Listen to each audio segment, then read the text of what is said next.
Welcome back to season 2 of Teen vs 20. I'm April in my teens. I'm Oakleigh, I'm in my 20s, and you can follow us on all social media platforms. We are at Teen vs 20 podcast on Instagram, at Oakleigh Maple on TikTok, and of course we're on YouTube and Spotify, so follow, subscribe, and turn your notifications on. We are dancers, actresses, singers, creatives, and we love sharing our life with you on social media. We might as well shout out a couple of our own businesses. We've got Oakleigh Elizabeth School of Dance, which is on where our based studio. And our dad's company is Chris Briscoe Builders, and they specialise in loft conversions and extensions. We hope you enjoyed this episode. Yay! Bye!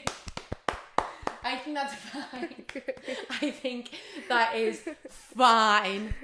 Oh my god, I'm loaded. I spent literally everything that was in my account. So when I got the email from L'Oreal, semi-permanent makeup, the money is... Nobody has ever helped me out with any of them rents. I always felt like they thought that it was a bit of a shit job. Yeah. I was meant to work today and I quit. I bought my dream car when I was 19. Failure just isn't an option. I have heard someone say that to me. No, but about you, Erin. Let's put this straight. If you don't pay that, nobody else is. And I remember just sitting there thinking, oh my god, I'm so unhappy, I hate this. Like, what have I done? People don't know what to do with the money. Okay, well, let's talk about TikTok. Okay. Imagine if you were on Bad Boyfriends. If I don't know something, I'll ask a successful person. Consistency is key on TikTok. I turn the camera around and show and then hung up. In return, you'll have free clothes. No. And it blew up. I'm like, right, this is going good, I'm settled. And then I go, alright, what's next? If this camera just cuts off, then I'll just put it back on straight away. You don't, like, we won't stop or anything. I'll just... Okay, Because okay. I said, didn't I, like, it's just a bit dodge, so... What, your camera? Yeah, okay. Sorry. Let me get, can you see? Oh my god, this is so crazy. I feel Okay. like I'm on Grace's... What is it? Saving Grace. Saving Grace, that's the one. Okay, so I've literally got, these are all got things for me to ask and for me to talk about, because I done a big like stalk of your TikTok and your Instagram yesterday. Did you So, actually? yeah, to do like a big, I've been so inspired to ask you questions. Oh my god, yeah. this is so exciting. Okay. I'm nervous. So, hi everyone.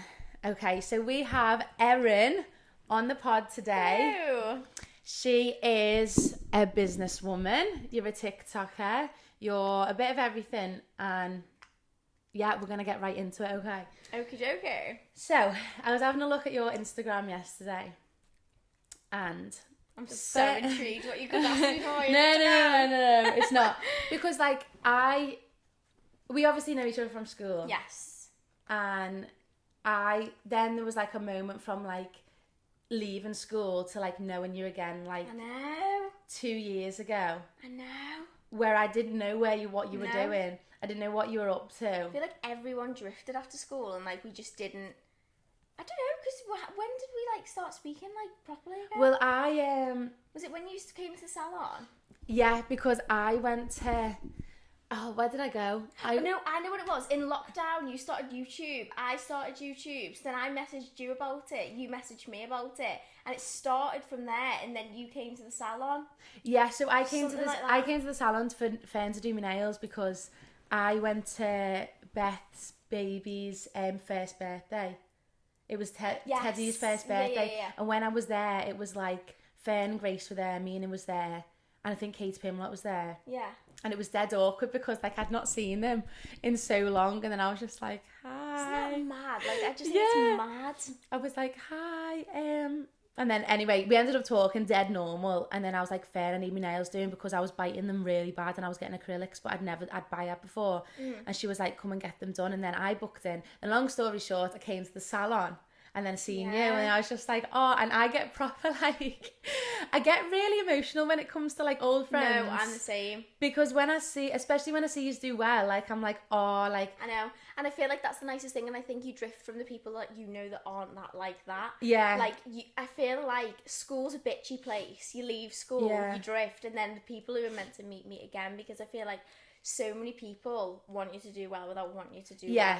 Yeah, And I feel like, since doing beauty as well, I seen this thing the other day, and it was like, clients will become friends before your friends. Wait, clients will support your business before your friends will support your business. Something like that. Yeah, I think it's clients become your friends before your friends become your clients. That's yeah. the one. That's the one. Yeah. And it's like so many of your friends, when you start doing different ventures, like start doing, I don't know, like TikToks or your business, something like that, like you really see who your friends are, and it's like you know who actually wants you to do well. Like you still, like I've still got friends now that I'm like, you don't really want me to do well. And I feel it. You can see it from the outside, like, because you know who you feel embarrassed saying that you've done well too. Yeah. Do you know what I mean? Like I'm like, oh, I've been invited to this. Yeah. It's like, because you know they're not gonna be like, oh, shut up, that's insane. Yeah. Do you know what I mean? I just want to say right now, like on this podcast, I want you to like brag until you die. Like, I know. just that's one thing I really struggle with. No, I want you to, Erin, because like I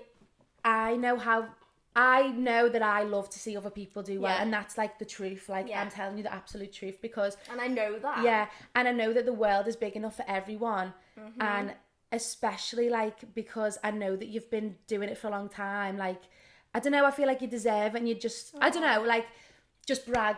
Yeah, I know. So any questions I've got, and also anything you don't want to answer, you don't have to answer, and I've got the power, so I can edit anything out. So if you say anything you don't want on the internet, you can tell me, you can tell, and then we'll sort it out. But I was on your Instagram, and I was wondering, because like I know you've got your salon, and then I was like, when did this start? Because I didn't know much about it, and then I seen, so this is the little timeline that I've seen from Instagram, but tell me if it's wrong, or tell me the truth, like I don't know, tell me facts.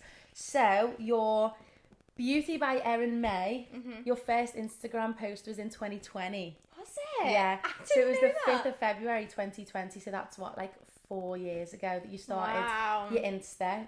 Right. And then 2021 is when the salon started. Yeah, so that's like a year later. Yeah. And then a year later in 2022, in August, that's when your training academy started.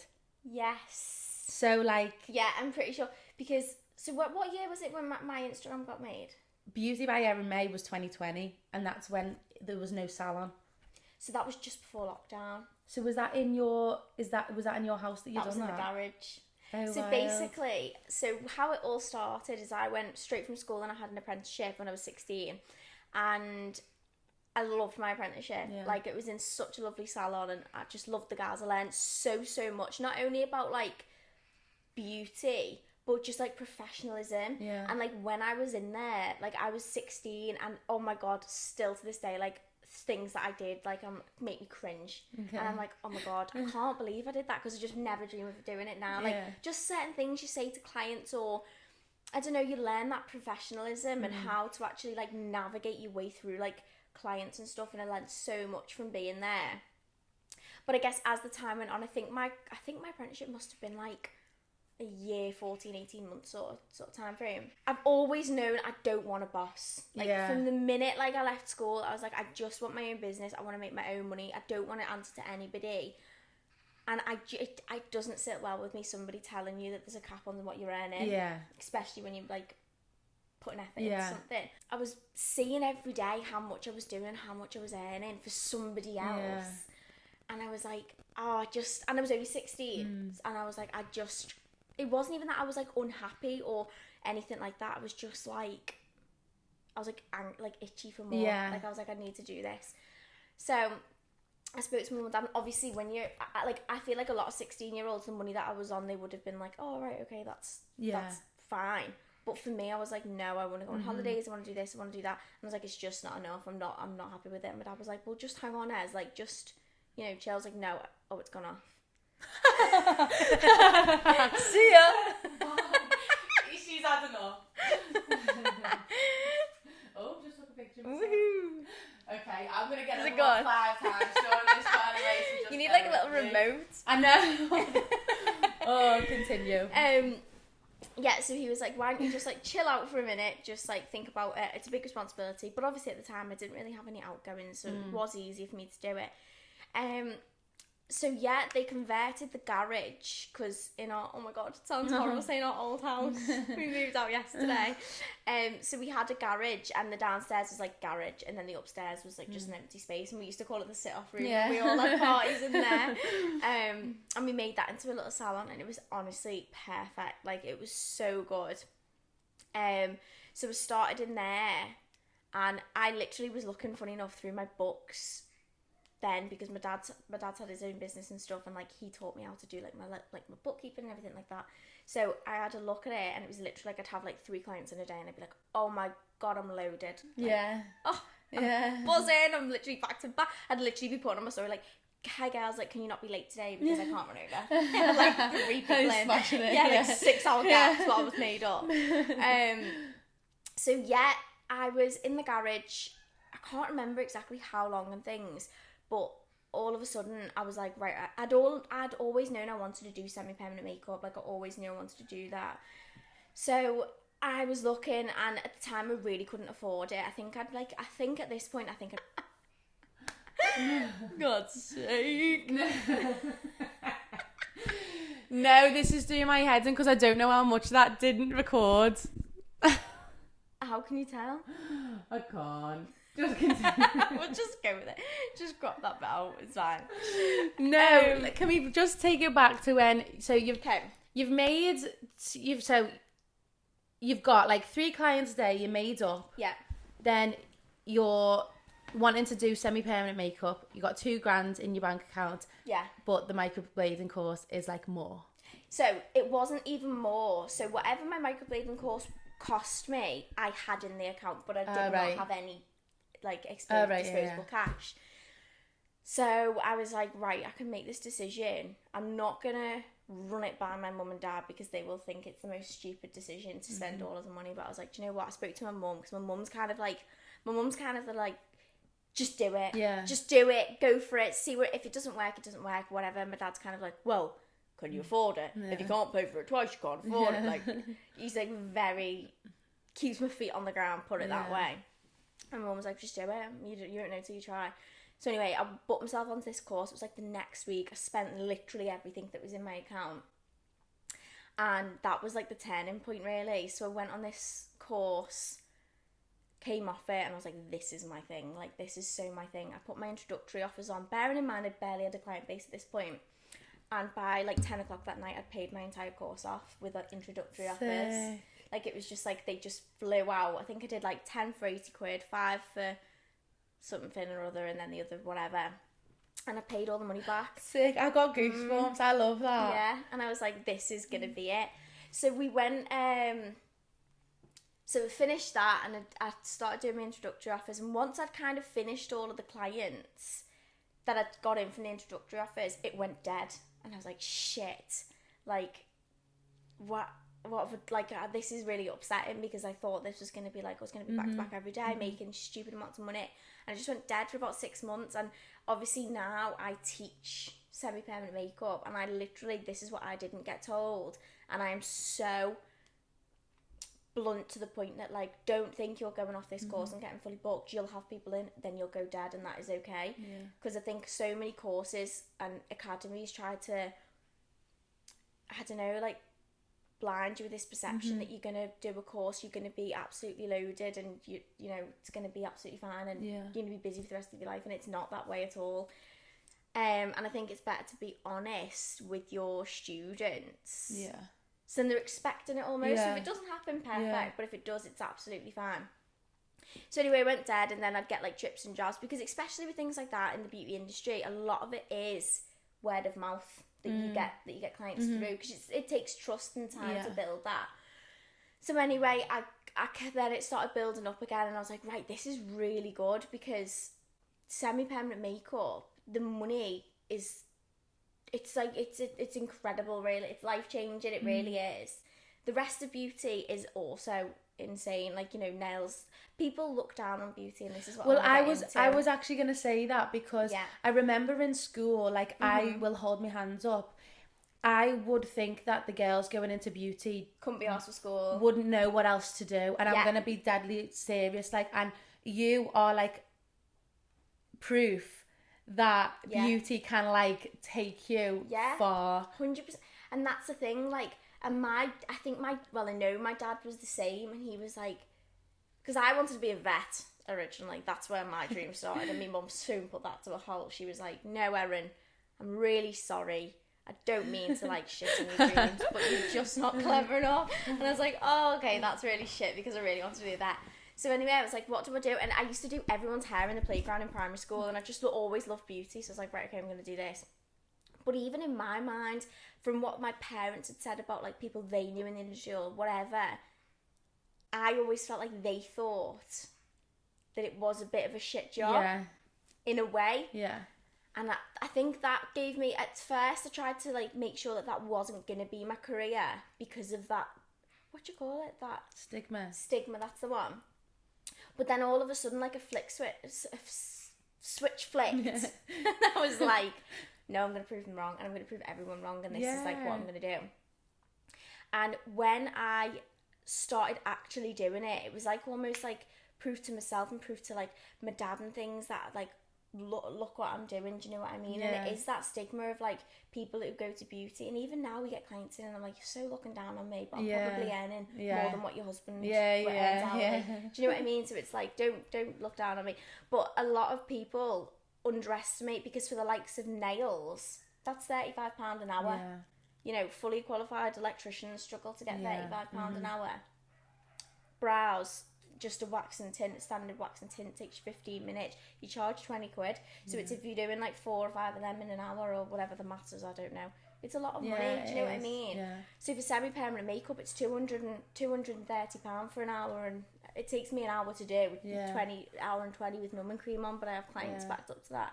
So the money is like ridiculous. And I remember I was sending my dad pictures of like cash, and I was like, just before 10 o'clock, I got 200 quid, and he's like, but my dad's always just like, thumbs up. Like, he'll never be like, wow, well done. And I'm always waiting for that moment where I'll be like, oh my God, Dad, I'm so proud of you. Like, I know he's proud, but he'll never say it to me. My brothers are a different story. He's like always like, oh, Joe, you shot 3 on the golf course. Oh, well done, son. Me, it's like proper, like cutthroat. But so once this microblading started taking off, that's when I was like, right, okay, I need a bit more of like a clinical space, because I had my nails on one side of the room, my beauty bed on the other, and everything was everywhere. And I was like, I need a bit more of like a room. And obviously as I started making a bit more money, I was like, right, okay, I need to go like get an accountant and things like that. So I went to my accountant, started that process, became registered as a sole trader, blah blah blah. And as I was speaking to him, I was saying like, oh yeah, I would love to get like a place or whatever in the future, like what do I kind of need to do that? And he was like, well, actually we've got a little unit on the courtyard that's up for rent. And I was like, surely not. Like, was I even 18? I'm trying to remember. Yeah, I just turned 18 in the lockdown. I think I'd signed the lease before. My beauty card is still in my dad's name because I wasn't old enough to have a business account. It's my account, but it's got my dad's name on it. I think I was just under 18 when I'd signed the lease, and then when we came out of lockdown, that's when I opened properly. And at first, my dad was like, "No, that's a massive responsibility. Like that's a rent. Like if you don't pay that, nobody else is. Like you'll be in deep trouble." I was like, oh, right, okay. But like back then, I was so fearless. Like I was just like, and the way I always teach my students and the way I go through life and different opportunities is like, failure just isn't an option. And I think if you ever give failure like an inch in your brain, it'll run a mile, and like you will fail. So I was like, right, okay, I'll give it some time. And a couple of months went by, and I kept driving to the Croft on the Wirral, and as it went past, I could see like the fillet sign. I was like, oh, and you can see yourself every single time. I was like, oh right, there's a EML sign on there. Like I kept seeing the sign, and it was one day I was just like, I'm doing it. I'm just doing it. I just can't remember who I rang. I'm sure I emailed the landlord and just said, yeah, I'm gonna do it. And then I told my dad, and my dad was like, "You've done what?" And I was like, I'm just doing it. So we had like a good chat with my dad, me and my mum, and I was like, no, this is like, I'm gonna do this. I've worked out how many clients is it a week. Fine, dead easy. It's literally okay. Got into the salon, and I was so unhappy at first. Was there? Yeah. We did it all up, and I don't think I've ever actually told anyone this. I think I told my mum in like a few words. But when I got into the salon, it was beautiful. Like, it was like my dream. It was tiny, the first one, and it was just like a little studio. Had like one nail desk, a makeup station, 2 rooms, and that was it. It was tiny. And when I opened that, I had, was it me, Nadia, Rach, and Katie? There was 4 of us, but one of them worked on a Thursday and the other 2 girls worked on a Saturday, and I didn't work Saturday. So all through the week I was on my own, and I just had this, I think I just built it up in my head that opening a salon, I'd be with loads of girls all the time, it'd be dead fun, and I was on my own. I was paying bills, but I was essentially the same as what I was in the garage, and I was like, what the hell have I done? Like, this is so miserable. And I remember just sitting there thinking, oh my god, I'm so unhappy, I hate this, like, what have I done? And as time went on, obviously it got better, and I just got used to being there on my own. And the point that it really, really, really changed for me was when Fern joined. Honestly. And it's weird because me and Fern hadn't spoke. I think Fern reached out and we just became close again. We started going out again. And she was really unhappy where she was working at the time. And she texted me one day and was like, Ez, I know this is like really random, and like, please, like, if you don't think it'll work, like, please let me know, but do you have a room for rent? And I was like, yeah, totally. And I think both of us at the time were a bit like, will this work? Like, working with your friend. And honestly, it's the best thing. It's like just been the turning point. And I know, like, whoever comes and goes throughout the salon, Fern's there, I'm okay. Because, like, blowing smoke up her arse. But it is like working with your best friend. We've never had a disagreement. It's just like, we'll bicker, but like, that's like, it's never serious. Do you know what I mean? And like, obviously Kate then came and started working for me full time. So it's just like been, I don't know, it's just been one thing after the other. And I feel like every time I'm like, right, this is going good, I'm settled. And then I go, all right, what's next? Shit. And then I was going to ask you that because like, you seem like you've got everything like under control. Like you seem like you're in like your best place. Like you're loud, like you've got a house, haven't you, with Owen? Like you've got your house, you've got a fab car. Like I know that's very materialistic, but like you've got a great salon, a great business. You've got like your TikTok. We'll talk about TikTok in a minute, but like you've got everything going for you. Like what? Like, can you see anything else? Like, what else do you want now? Like, what else can you have? I always want more, and this is the issue. This is sometimes the issue that I have. Like sometimes, like the other week, I was thinking, geez, if I had just, because basically after I opened the little salon, that's when I was like, right, okay, I want to do my teaching. So I got my teaching qualification, and then upstairs became available. I was like, right, okay, I'm getting that. So got that, knocked through, did all the academy up, and then within 6 months, the landlord came round and was like, oh, Erin, we're going out on our staff night out. Somebody's coming to view the end unit 1. And I was like, well, they've moved out. He was like, yeah, someone's coming to view it. Would you mind letting them in? Are you here? And I was like, yeah, that's fine. I said, do you mind if I go and have a look, Paul? And he was like, oh, here we go. And I was like, yeah. And anyway, long story short, them tenants never ended up coming to view it. And I walked in, and I've got the text too. I walked in, and I was just like, shit, like, I've got to have this. Like, I've got to have this. And the rent change was just astronomical. And when he first told me, I was like, there's just no way. Like, there's just no way. I'd have to fill bums on seats to pay it, and then I'd have to make this much. And I was just like, well, I've got to do it. I'm gonna have to make it work. Like, that's it. And I text her, and I was like, I've got to get it. And she just put, oh no. She was like, surely not. And then I FaceTimed my dad, and I said to him, right, don't kick off, and I don't want to hear any opinions, just listen. And I turned the camera around and I showed him, and he hung up. Did he? And he was like, Erin, this is just like absurd, like you just can't. And then after like some wangling, and I was like saying to him, where I am now, I'm stumped, I can't grow. Like, I've outgrew the space. I cannot grow. Yeah, of course. I've got people wanting to join, which I didn't, but I said that to him.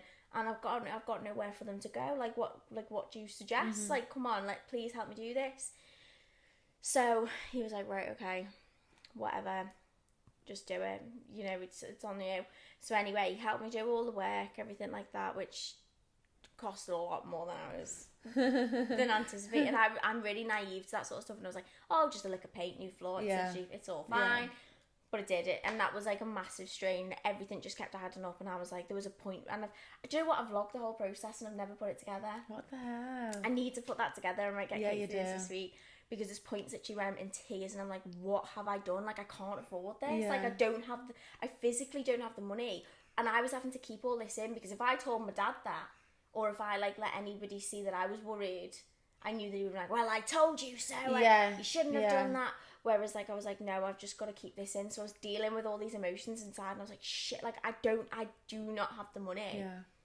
But I just think, if you want something bad enough, it just works. Like, me and Owen say this all the time. Like, if he's stressed about money, if I'm stressed about money, it's just like, well, it's just going to work itself Yeah, I out. love So that. it is what it is. Like, you know, it's just, you just got to get on with it.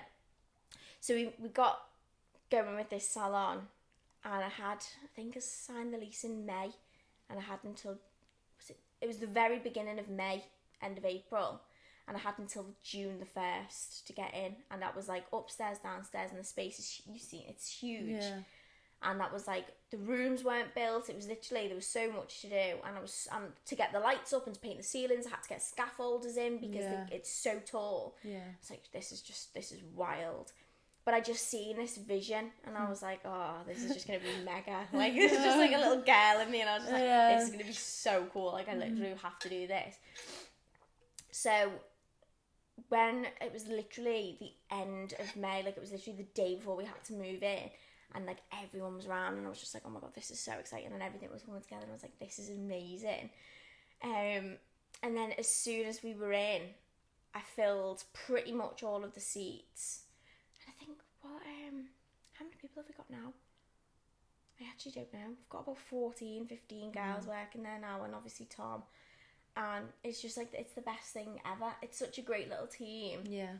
And, you know, and I used to take it really personally when people would come and go, and I'd be like, oh my God, what is it about me? And I'm one of them people that's like, I was so stressed all the time. I was saying to Fern, like, but the kitchen's tiny, and, you know, this, that, and the other, and she was like, Erin, have you seen most salons? Yeah, I know. And they really, like, instill that into me, her and Kate, and they're like, most people don't even have, like, this or that, and, you know, it's amazing. Like, why do you want more? Like, it's, if nobody's happy to work here, don't work here. Like, it's absolutely fine. Yeah. And I think I'm always, like, thinking so much about other people being unhappy, and it's like, now I'm so chill that I'm like, if you're not happy, leave. Yeah, I'm exactly the same, you know, especially with kids, because my mum takes kids personally, you know, when kids leave the school. And I don't, because I think, like, there is so many dance schools around, like, and you basically everyone is sort of teaching the same thing anyway, and it just depends on where the kid fits. So like, if they don't like us as a team, like, for any reason, that's fine, because then you're not going to try and force or fake or try and be different. Like, you are who you are, and if the kid wants to come and dance with us, then they'll have a fab time, and if they don't, then that's okay as well, because then what you find just self-doing as well is focusing on the people who aren't there rather than focusing on the people who are. 100%. And I say that to my mum all the time. I say, stop focusing on the girl who does not come to class. Focus on the millions of kids who are coming. 100%. And that's the same with clients as well.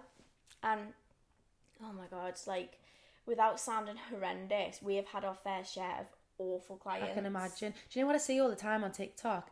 Like, messages that some clients send to like beauticians. Like, you won't believe it. What the hell? And sometimes, and I say this to my students, I used to really lick the arse of everybody, and I'd be like, oh yes, yeah, no problem, this, that, and that. Now it's like, if you don't like the service I'm providing, or you're not happy with how I run my business, not your business, by the way, my business, go to somebody else. Don't make my life a misery. And it's unbelievable the amount of people and women and mums in particular, who will talk to you like you're working for them. I'm like, no, you're in my salon. Don't talk to me like I'm a child. Like, I've had clients make me cry, and it's like, why? Yeah, like, what would you do if somebody spoke to your daughter like that? Yeah, and this is what they think about mums, is they don't put in perspective like their own kids, do they? No. And it's like, if I'm ill, I shouldn't have to send you proof that I'm ill. I'm ill. Yeah, oh my God, I forgot about that. Yeah. Like, if my dad or Owen said to the hairdresser, or if their hairdresser had to cancel on them, they'd be like, all right, Sam, mate, like let us know when you can fit us back in. Yeah. Done. I've literally had people say like, oh, can you just tell me the reasoning? Or like, right, well, I'm going on holiday tomorrow, so I really needed it done. Well, what do you want me to do? I'm in bed, literally on the bones of my arse. Can't lift my head off the pillow. What do you want me to do? Do you want to come and get in and I'll do your nails from the duvet? No. They think they're deserving of something, don't they? Oh, They God. There's so many people who think they are like God's gift and they deserve everything. Like, because you're doing a job, you are supposed to serve them. We owe them. It's the same with like waiters and that. Like, I feel so sorry for the way some waitresses get treated. Awful. And it's like, when I go to a restaurant, I always will stack the plates and make sure the table's tidy. When people leave it looking like a shithole, or they like speak to them like, oh God, I just can't bear rude people. I can't bear the worst it. is when they go, well, it's their job. It's their oh no, dude. It's so rude. So rude. It's so rude, and like people are so entitled. And like when I was working in my salon when I was an apprentice, I never remember people being like this. And it's like people are getting worse and worse. And more entitled than ever, and it's really sad. And it's like they all think that we're robots. It's like, no, we're humans. And okay, I've done well. In all honesty, I've winged it all. And when I don't know something, I'm really good at like. My dad will say the complete opposite, and he'll say I'm really bad at taking advice, but I'm just like bad at taking advice off him.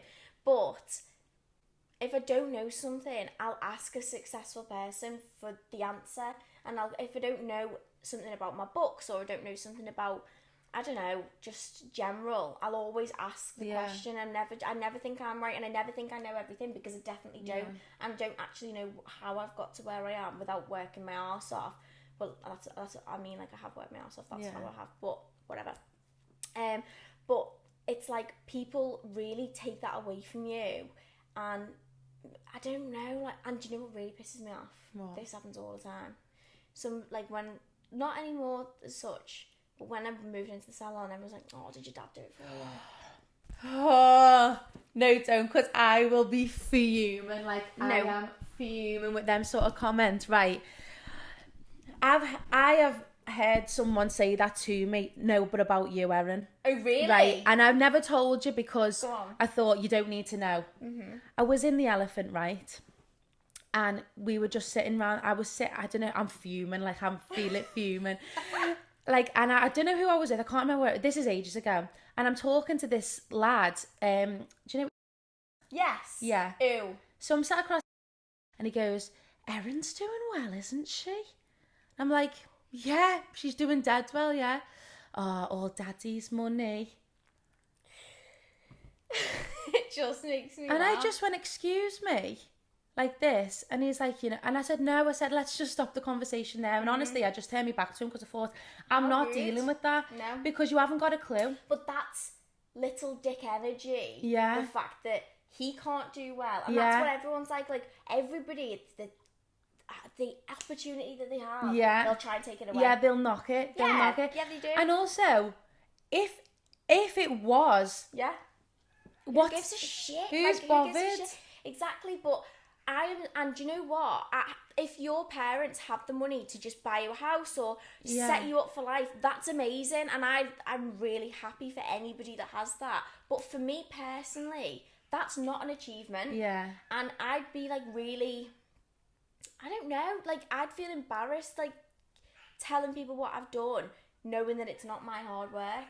My dad, at the beginning, this is the God's honest truth. When I was in my salon for my apprenticeship, I started doing makeup. I was like, Dad, I want to set up a makeup business. He said, right, okay. He said, right, okay. Me and your mum are going to give you a £250 float. This is what this is for. You buy, you know, your products with it, your kit, whatever you want to buy with it, and then you've always got to have a float. In your business, you can never ever go below that float, and you've got to keep that going. I was like, right, okay. So anyway, I spent all that money, went to Sephora or whatever, not Sephora, whatever it is in Liverpool. Yeah. Went to America. I went all the way to Sephora. I went to Boots, love. And I spent every penny of it. Anyway, it turned out I wasn't really enjoying makeup like after 6 months. And I said to Dad, right, I'm going self-employed. I need another float. And he was like, oh, yeah, no problem. Do you want 400 this time? And I was like, yeah, that's fine. I said, no, how it works, Erin. You've got to now do makeup until you pay that float back, and then you can start buying your beauty money. I And you love can that. use your wages, whatever you need to use. So I bought all of my own kit. The garage is one thing I didn't put a penny in towards. I was 16. They did all that for me, and I'll be forever grateful for that. That's just like lovely of them. But when I signed the lease on this salon, I can put my hand on my heart that nobody has ever helped me out with any of them rents. Nobody bought me my car. I bought my first I bought a Range Rover when I was 19, and that was like, it was I shouldn't have wasted my money on it. It's stupid looking back now, but I bought my dream car when I was 19. None of that money was my dad's, and I can I can swear on my granddad's life for that. Like none of the money. I had to get the lease through the finance through my dad's name, because I wasn't old enough to even test drive the car, but I bought it. That's so funny. Yeah, couldn't test drive it. I had to test drive it with my dad driving. I was like, Dad, come on, just pull around the corner and let me have a go. He's like, no, you can't, Erin. I was like, so I'm going to buy a car, and they wouldn't let me test drive it. It was fuming. And I didn't have, obviously, the credit or anything to get the finance. So the finance had to go through my dad's name, and I had to pay it to my dad every month. Yeah. None of it was my dad's That's money. how I was going to do my car now, because I've got no credit either. No one would let me do it. And that's the issue that you have, and there's nothing wrong with Yeah, that if you have to do that. So anyway, none of that money was my dad's. Let's put this straight. My dad bought me my first car. That was my dad. Yeah. That was my dad. When we went into the salons, my dad's got a building company. He did all of the work for me. And if Owen didn't do that for our children, I'd be pissed off. Well, exactly. This is what I mean. Will. Exactly. And you know what? Parents love to be parents. They love to help the kids 100%. out. But I paid him everything it cost in cost. He didn't make a profit off his daughter. Whoa, tell the world. Because if he did, he'd be a horrible man. Ripping his... Maybe he has. Maybe his pockets in. Do you know what I mean? He's Maybe thinking about that 250 float. Yeah, showed me this, and this. But I paid him for... He's not been out of pocket at all. I paid him for every single bit of material. The first salon wasn't a lot of money. The second one, I'm still paying off. I was going to say, I can imagine it's huge. Yeah. It's huge. But I can proudly say that... And you know what? My dad isn't the type of person that I could go to and be like... Well, he is. I'm not trying to make out that he's like a horrible person or anything by any means or stretch, because he's the most amazing man in the world.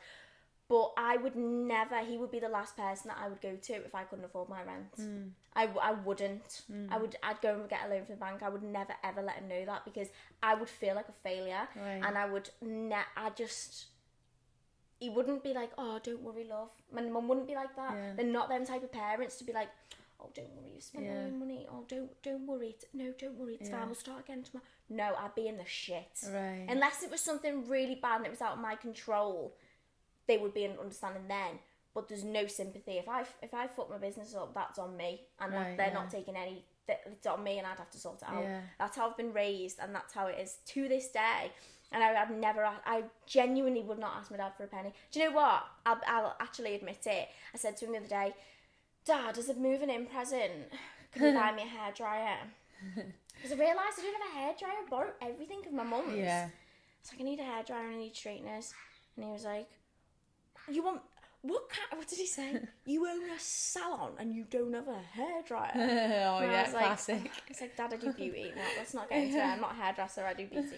And he was like, right, okay. And then he texted me, he was like, I'm not buying your hairdryer, put it through the business. I was like, That's so funny. yeah, wouldn't... He hasn't even bought me a bloody hairdryer. I That's don't ask so my dad funny. for anything, and I can proudly say that. And some people might think that's a bad thing on, I don't know, like he's not generous or whatever, but he's the most generous No, but he's man. just teaching you, isn't Exactly. And he is the most generous man I've ever come across in my life. Like he'll do anything for anyone, and anybody who meets him knows that. And he gives the boys. The boys do get more than I do, I think. Yeah, but he's probably trying to teach his little girl to be like a woman in the world. Exactly. Do you know what I mean? Like girls Yeah. need to be taught a little bit more, I feel, because boys get it a bit easier 100%. naturally. And I love that. I think maybe because you're the oldest as well. Yeah. And there's been times where I've been like, oh, please pay for this. Like, why he hates me? Why won't they pay for it? I'm saying my dad, I mean my mum and my dad, obviously, not just my dad, but like, oh my God, why won't they buy me this? Like, why can't they give like 100 quid, whatever? But like now, it's like, no, I'm so glad because everything I've earned is mine. Yeah. And I can say that. And it's like with this house that Owen's bought now, it was like me and him have got a very good understanding of like where we want to be in life and our goals and what we're doing to reach them. And it was like, no, I don't want a mortgage with you. And he was like, oh, right, okay, yeah, that's sensible. Like, let's get 7 mortgage. I was like, no, not because I don't think I'll be with you, but I want my own shit. Oh, yeah. So I want to be on my own, not on my own. So he's got his mortgage. The house we're living in now is his. We're selling that on as soon as it's done. I'm buying my own this. And this is another thing, like, I feel like I've taught my brothers things. Like, I've got my brothers saving for a house and, you know, things like that. And that makes me really proud because I've found out, you know, how the best way to save is. And that's one thing I'm good at is saving because I never want to get to a point in life where I can't retire or I'm like, oh my god, I've got no savings. So like I've got the money now for a house on my own at 22. Do you know what I mean? And it's like not many people can say that. And that's my money. Like I've not done, nobody's gave me, I've not had any inheritance or anything like that. I've saved my arse off and I live off the bare minimum. People see, you know, what I have and what I do and things like that, and they must think like, oh god, you know, she has this salon. I pay myself minimally. Yeah. I live off the bare minimum and I save a lot of money because what I need is very little. Yeah. I'm very I don't buy designer clothes. Well, I was gonna say like you never seem very like materialistic, especially with what you wear. No. Like, not think you wear like crap clothes. Just trackies all the time. No, I know. But you know when like women are dripping, and I think, can you afford that? Because I think coats, some no knickers. Yeah. Women. Fair coats and no knickers. My favourite saying. If you look rich, you're not rich. It's the worst. Yeah, exactly. Yeah. It's the worst kind. Mm-hmm. No, not the worst kind of people. I feel sorry for them because they think they need to do that it's to like fit validation, in. yeah. I know. And it's not. Yeah, it's not. Who cares? You really don't have like to. Like me and Owen, like we used to go out all the time. Now, like we're like, his friend came around before and she was like, oh, he's going out tonight. And we were like, no, you're messing on you. No, we just like, it's just not what we need. And it's like, I don't care. The only materialistic things that I love to treat myself on is a car. Yeah, and I leave my money for that. And I just like a nice car. It's not a this good bloody car. Nice at the moment. It is. It's good. Oh, but you want to see inside of it, Oak? Oh. My seat, my back seat sensor for the belt is going off the whole way here because I've got that much shit on it. Oh, is it? Yeah. Oh my god, it's awful. But yeah, that's the only thing that like. But again, when I got that car, I was like, oh god, this is a risk, and I was like, oh, it is what it is. I want You've got to learn from a risk, haven't you? And I really get like a feel like when I go into something or try something out, I've got a gut feeling, and if it's like when I sat in my car and we took it on a test drive, the minute I got, I was like, yeah, this is my car, I'm getting it. And everyone was like, well, hang on, you need to figure it out. And I was like, no, I'm having it. Yeah, and then I didn't tell him, and on the Monday I rang up and I ordered it. Did you? Yeah. So how does it work with the Tesla? Do you have to go and like, where's a Tesla store? Manchester. Right. By the Trafford Centre. Because I found them mad when I was in America because I'd never seen one in England. And mad. then I was dating this guy who drove one like yours, but it was smaller than yours. The little low. Yeah. And I just thought it was wild. I was like, whoa. No, they're the coolest things. It's like, so cool. But like half of the shit in them, like it sold it to me. The sales guy was amazing. I actually thought he was my friend, and then I never heard from him again. Yeah. He made a connection. He was so good at his job. Oh, that's sad though, because he's fake. I know. And he was showing me all the mads. Like it can dance. Like it can literally dance. Like it does like a whole light show. And it says like stand outside your vehicle. If I put it on now, you'd absolutely cringe. It's like a boom box. The doors open, the windows open, the boot opens. It is cool. And then oh my god, there's a Christmas mode, so you can drive around and it plays all like Christmas songs and like Santa's coming to town outside of the car with lights. Like it's literally like a sleigh. I'm dead. Yeah, it's a joke. But so I don't know how it works. So I lease mine. I will never buy a car again. And then people have different opinions on that. But after buying my last car, and my dad's old fashioned with this, and this is where we really clash heads with things like this, because I've had advice of people, don't own a car because you never make money on your cars. It's different when I had like my older cars. They're a lot cheaper. But if I was to buy that, what's the point? Yeah. As soon as you drive it off the forecourt, it's gone down. Yeah. And it's like, I don't obviously give people advice on this, but especially when I have my own business and things, and I don't know, there's a lot more at stake, and I feel like with that, basically, right, we worked out the Range Rover was a 2016 plate, and in the 2 years that I had that, I spent more money than what I'll spend on this one ever for 2 years. And I like a new car, so it's like after 2 years, I'm getting a new one. It's like a fun thing, and that's like, what am I going to get next? Do you know what I mean? That's so funny. So it's like, but with the Range Rover, it was so much older, and on a new car, when you lease it, you don't pay any road tax. You don't. Oh, really? I don't know if that's because like it's electric. Don't have to have an MOT.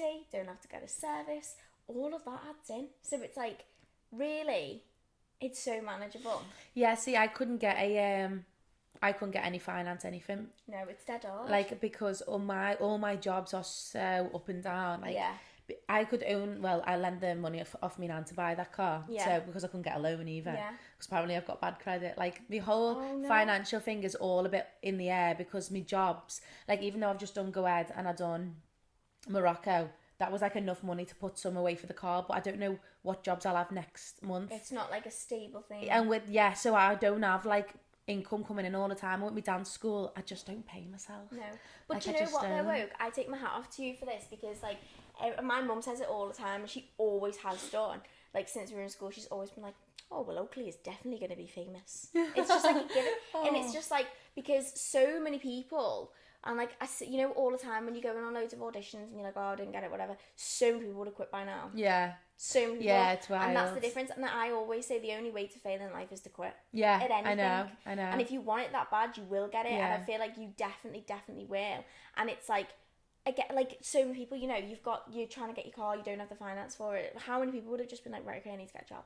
Yeah. I need to get a proper job. Yeah. And I go just and can't. you don't need to, do you know what I mean? But that's the thing, and that's the Literally whole thing can't. about it, because then you're opening yourself up to other opportunities, because then what people start to do, and I think when you've got a dream and you have to do other things, and and you get like a proper job, that dream slowly starts fading away. It's like, oh, sorry, I can't come to that, I'm working. Well, I was meant to work today and I quit because I was meant to work in my catering job, because I do have a catering job that I pick up shifts with, and I've meant to be working every Saturday this month. Every Saturday I've quit. I've said no because I've had other opportunities or like auditions or something. But today was my last straw, because I forgot that I was put on a shift. And she goes, you're working all day today. I was meant to be working for like what, a tenner an hour? No thanks. And I thought, no, because like this, even though this isn't paying right now, it's like an investment, because I want to speak to you anyway. Like, I want advice and I want to talk about things. I want to see you. My podcast is growing like with every person and every episode, so this is a better investment than earning like 100 quid for 10 hours. Totally. And that's the perspective that you have to put it in for, that you have to put into it. And it's like, when Fern went self-employed, she was shitting herself. I was like, well, just get a little job. Don't go and get like, and this is for anybody that wants to get going in life, because I'm not saying everybody has the capital, and I get that people have responsibilities, and I'm not saying go and quit your job and go do whatever if you don't have the support, because not everybody is lucky enough to have support. But don't lose sight of your dream just to earn money. Get a little job that'll tie you over, that you're not, and it sounds bad, but that you're not asked about losing or having to quit because your dream is your goal. And so many people lose the sight of the dreams because well, of loads the real of people world. have like people who do social media as well, so many people have said like, I quit my job to do this full time, and like the benefit that had was like mega, because they could put all the time into making the content, all the time in that. And that's what I think about the dance school as well. Like, even though I want to personally become an actress, my dance school is also like my business. So and your dance school is what's going to fly. do you know what I mean? Like, it is just getting better every But week, what you're every doing year. by not paying yourself in the dance school is exactly what you should be doing, because that's going to pay off in the long run, because you'll be able to buy premises. Whereas and this is the difference between, what do you call it? Like, this is the difference between like a small business owner and like an entrepreneur. It's like, people don't know what to do with the money, and a lot of people will see money in the bank and be like, oh, amazing, like what's in my business account, I don't see as mine. That's not my money. I'm the same. That's I'm the EML's same. money. Yeah, and I see, like, I'm an employee and I get paid minimally, whereas that is an investment for my future. Yeah. And if I was to go out on a shopping spree, I'd feel so shit. I And know. even when I spend my own money that I pay myself, if I go, you know, and buy, if I was to go out and buy an expensive pair of trainers, which I've done like a handful of, not even a handful of times, I think I've done it once. Yeah. I'm like the whole way home, like, oh my God. Yeah, I've like had to what work could so many that? hours, what? Yeah. Like why? Yeah. Why did I get them trainers? Just because loads of people have them and this, that, and why? I don't need them. I know. And it's like a lot of people, and it's like when you have a job, people see that money as, I'm gonna go and do it. Yeah. My mum said she did it when she was younger. Like my mum had a really good job and she just spent loads, and she said she had the like most amazing couple of years, but she could have saved so much money. And it's all about putting it into the right places, and like what people don't understand, and obviously I'm not an expert on this, so don't like, but what I have not, like, I listen to so many podcasts and things, is like your savings, your money makes its own money. Yeah. So it's like saving what you can, and if you've got it in the right accounts, it can double over time. Like That's it's like mad. the interest on it's crazy. See, this is what I have no education on, is like money, really. No, I don't, but it's so easy to find out things. So like I spoke to this guy that my mum and dad are friends with. He's one of my brother's friends' dads, and he's so successful, and he's such a inspiration to me, because he's worked his arse off his entire life, and he's where I want to be. Yeah. He's like got so many amazing properties. He's just got loads of stuff, and me and Owen sat with him and we did a Zoom call, and we just pecked his head for like 2 hours, and I was like, right, okay, so where shall I be saving my money? And he was telling us all the cash ISAs, like, you know, you need to put it into a cash ISA with a good interest amount. You can do something called a compound interest calculator online, and you just type it in, and it's like, okay, well, if I save this much a month, what was it? It was something like, in this cash ISA account, if we save 10 grand a month, 10 grand, was it 10 grand a year or 10 grand a month? I think it was 10 grand a year. Yeah, it must have been. For so many, by the time I was 51, I'd be a millionaire. Oh, sick. And it's like, when you look at it like that, Yeah. and not like a little bit of money, it's like it really, really motivates you. Yeah. Because then it's like, imagine being my mum now and being able to pull a million No, I out of the know. bank. Well, and I think people love to have like quick success right now. It's not a And thing. I've been listening to loads of podcasts too, and it's like your 20s is about like learning and making sure that when you're 30, Most you've millionaires got like don't become millionaires until the 30s and 40s. And I think this day and age especially, and I'm awful for this, I want it all now. And sometimes I sit there and I'm like, I am so failing. And I'm like, I'm so bad for it. I'm like, what the hell am I doing? Like, why am I not earning what I thought I'd be earning at 22? What am I... Yeah. And then Kate's really good for it. She'll say to me, Erin, look what you have. Yeah. Look what you've done. Like, Yeah. it's sick. Like, I don't know what you're not happy with. And I'll be like, right, okay, yeah, fair enough. Like, I'll shut up now. But it's it is just knowing the knowledge about it and things. And it's just like, not a lot of people see saving as just like I don't want to save. I see it as like, that'll make my life so much easier in years to come. And it's nice when you know you've got some like backup for Yeah, you as well. totally. Like when I came home from America, I spent everything in America, and I took so much money out my own business. But I would have done the exact same. Yeah, because it was just like We're a going 6 to month. America. Yeah, like, I know. what are you gonna do? Go out there and be like, no, sorry, I can't come out. Yeah, I know. You're so yeah. gonna do that. And I was still on a budget, but I spent everything. And when I came back, I was in like the worst like financial, Yeah. like whatever I've ever been in. Yeah. And even the jobs that I was doing, I owed my own business like £700. So every time I was working, I was either not paying myself or putting the money that I should be earning like back in. So I was working for free for like a lot of people 3 wouldn't months. do that though. A lot of people would be like, well, it's my money, so No, I was working for 3 that's months, the thing. like but that's a for good, free. That's a good mindset, because a lot of people will be like, well, it's my business, so it's my money. Yeah, no, it's not. No, It's not. It's really not. It's not. And I think it's, well, it's like, Imagine if you were on Bad Boyfriends.